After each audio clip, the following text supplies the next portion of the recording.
Buster, obviously, I know everybody knows you're a huge Knicks fan, like most of us, obviously. And after an incredible year for the New York Knicks, the NBA Coach of the Year, Tom Thibodeau, is going to his second year running things over here at Madison Square Garden. We'd love to know your thoughts on what you think we can expect from Coach Tibbs in year two. You know, as a sort of crazy fan, I think that the Knicks are going to win the championship every year, and then I'm disappointed. So I go into every year expecting a championship because, I think you always want to aim incredibly high and fall short. Because if the Knicks, if we think, and the Knicks think they're going to win a championship, and then they lose in the conference finals, okay, maybe that was beating everybody's expectation, right? But I always want to aim high, and that's how much I believe in the team, in Thibodeau, in the roster, and hopefully, there are a few little changes here and there, but I like the team. All right, few little changes here or there. The next question was, what trade makes sense? And originally it was kind of open to the entire NBA, Buster, in terms of keeping an eye on anything. But I'm going to make it personal because there's some rumors attached to Colin Sexton. There's some rumors attached to DeJounte Murray out of San Antonio. Either of those guys tickle your fancy to be wearing orange and blue next year? I do really like Colin Sexton. I like his game. Now, I don't know if that's a move, especially depending on what the Knicks would have to give up, that would move the needle and or, help in terms of team chemistry for a team that's been building that for the last year. And I'm excited to see who gets re-signed and what happens on that front. But there are some bigger names out there that do tickle my fancy a little bit more. Maybe, the Damian Lillards, the Zion Williamsons of the world. They tickle my fancy. Ain't nothing wrong with a little tickle, Buster. Ain't nothing wrong with a little tickle. So on top of that, I'm feeling very ticklish. That phrase is too good. I'm feeling very ticklish, Buster. I want to know, in your opinion, there's a whole lot of names out there that are rumored to either want to move on, that are free agents, or may have to just be going into a new place. You got Kawhi as a free agent. You got Dame, who may not be happy. You got Chris Paul as a free agent. You got DeMar DeRozan as a free agent. Out of the entire league, who do you think, which big star do you think needs the biggest change of scenery?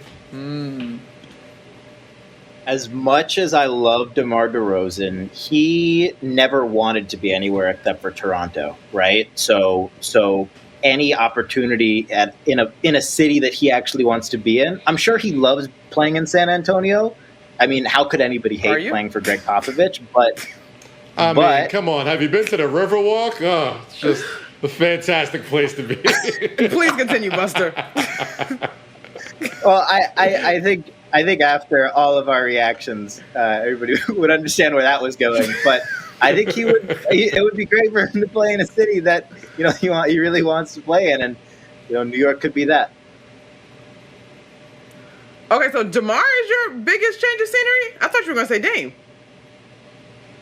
Well, I mean, well, I don't know what the situation is. I don't know what the situation is with Damian Lillard, but DeMar is a steal, a lock, 100%. But I need to get a little bit more info. I'd love to have Damian Lillard though over DeMar, but I think DeMar's more likely. All right, cool. All right, so who will be the most surprising free agent signing to you? In just the NBA or for the Knicks? Yeah, we're keeping it wide open. Now, if you want to go Knicks specific, feel free, but we're keeping it wide open. All right. Since we're in the spirit of being on MSG, depending on what happens with Derrick Rose and his contract, an underrated free agent in terms of veteran experience is somebody who hasn't spent that many years recently on any other team and is a champion now, Kyle Lowry, who is going to be a free agent. I think that it would be interesting, depending on the money situation. It would be interesting. So that tickles my fancy a little bit.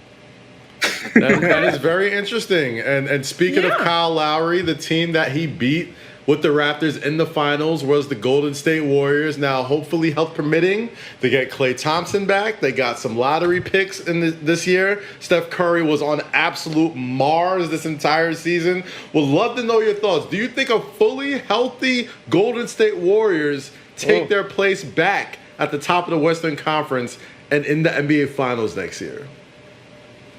You know, the Western Conference is going to continue to be so wide open. Health is going to be the biggest factor for teams that are perennially up there, like the LA Lakers. It seems like the Suns, depending on what happens with Chris Paul. But given how open it is and how there aren't locks like there have been in previous years, sure, they have a shot. Would I bet on it? Probably not.